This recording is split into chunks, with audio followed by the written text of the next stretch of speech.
পরিবারের এবং পরিবারের লোকজনদের নিরাপত্তার জন্য গণমাধ্যমের সামনে আসতে বাধ্য হলেন এনসিসি থানার অন্তর্গত কুঞ্জবন মালঞ্চনগর এলাকার রিংকুয়া সংলগ্ন বাসিন্দা রামলাল রবিদাস ও তার ছেলে। রামলাল রবিদাস ও তার ছেলে জানিয়েছেন, এলাকার একজন ভাড়াটিয়া নিহার রঞ্জন শীলের কাছ থেকে 2 বছর আগে 1,20,000 টাকা মাসিক সুদে নিয়েছিলেন এবং সুদ সমেত 2 বছরের ব্যবধানে পুরো টাকাটাই ফেরত দেন। কিন্তু সোমবার রাতে হামলা চালায় নিহার রঞ্জন শীল ও তার সাঙ্গপাঙ্গরা।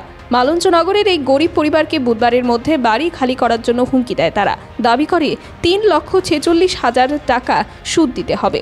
এ ঘটনায় সাফাই কর্মী রামলাল রবিদাস বিস্মিত হয়ে পড়েছেন। তিনি সাংবাদিকদের জানান, টাকা মিটিয়ে দেওয়ার পরও নিহার রঞ্জন শীল এবং তার সঙ্গের কয়েকজন সমাজবিরোধী এখন বলপূর্বক বসত ভিটে হাতিয়ে নেওয়ার চেষ্টা করছে। এই ঘটনায় মঙ্গলবার সকালে এনসিসি থানার ওসির হাতে তিনি একটি লিখিত অভিযোগ জমা দিয়েছেন। তার পরিবারের দাবি, মাফিয়াদের হাত থেকে আমাদের বাঁচান। অভিযুক্তরা সোমবার রাতে ঘরে ঢুকে মহিলা সহ সবাইকে মারধর করেছে বলে অভিযোগ। হ্যাঁ, রামলাল রবিদাস আমার নাম। আমার ছেলে টাকা নিয়েছিল, টাকা নিয়েছিল, টাকা দিয়ে গেছে। দেওয়ার পরে কালকে এসে 7:30-8টার দিকে এসে আয়া মারধর করছে। আমরা সব আমার ছেলে মেয়েরে মারধর করছে।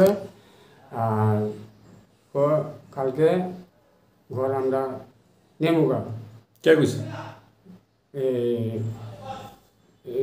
রাহুল আর মানিক মিয়া।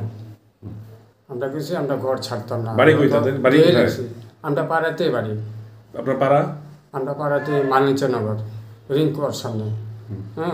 এরপর আমার ছোটো মেয়ের সোনার চেইন আসলো গলা, এটা নাই, লেগে গেছে। এরপর খুব হামলা করছে। কয়জন আসলো? মারধর করছে।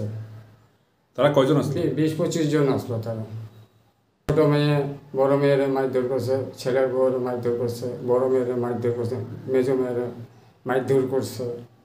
তারা কি চায়? তারা চায় আমরা জায়গা চাই। আমি বলছি, আমি তো টাকা ছেলে যে নিয়েছিল দিয়ে গেছে, শেষ, টাকা শেষ, পরিষ্কার। যে 3,46,000 দমন লাগবো। আমি তো টাকা দিয়ে দিয়েছি, কি এর টাকা? আমার 1,20,000 টাকা নিয়েছিলাম, তো এই টাকাটা আমি ফেরত দিয়ে দিছি। আর তারা ফোনের ভিতরে আছে 3,46,000 টাকা দিতে হইব, না দিলে ঘর থেকে বাইরে দিতে হইব। এটা বিষয়ে রাহুল দেব। বাড়ি কই? বাড়ি হলো সামরি বাজার, তেন বাড়ি। তার সঙ্গে কারা কারা ছিল? তার সঙ্গে ছিল দেব কর্মকার, এবার বিশিশীল, এবার আরো অনেকজনই ছিল, বাকি জনের নাম জানি না, চেহারা দেখলাম। আপনি টাকাটা কার কাছ থেকে নিছিলেন? আমি নিছিলাম নিয়াশিলের থেকে। তো এখন কি হয়েছে? তো নিয়াশিল সবাই বলতেছে ওখানে তোমার 3,46,000 টাকা দিতে হইব, না দিলে তোমরা বাড়ি ছাড়তে হইব, বাড়ি না ছাড়লে আমরা হামলা করব।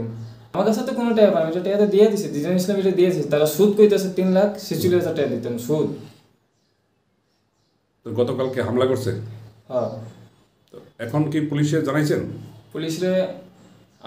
পুলিশ থেকে আমরা চাইতেছি, আমরা বিশ্বাস চাইতেছি। আমরা কালকে আইসে মানে মাফিয়া, তার ভিতরে মাফিয়া আছে, তার ভিতরে ধমকি দিছে। তো বাইরে হইতেই, বাইরে না হইলে খবর আছে কিন্তু ঘর থেকে টাইম না বাইরে, ঘর খালি লাগবে কালকে। ব্যুরো রিপোর্ট, খবরের প্রতিবাদ।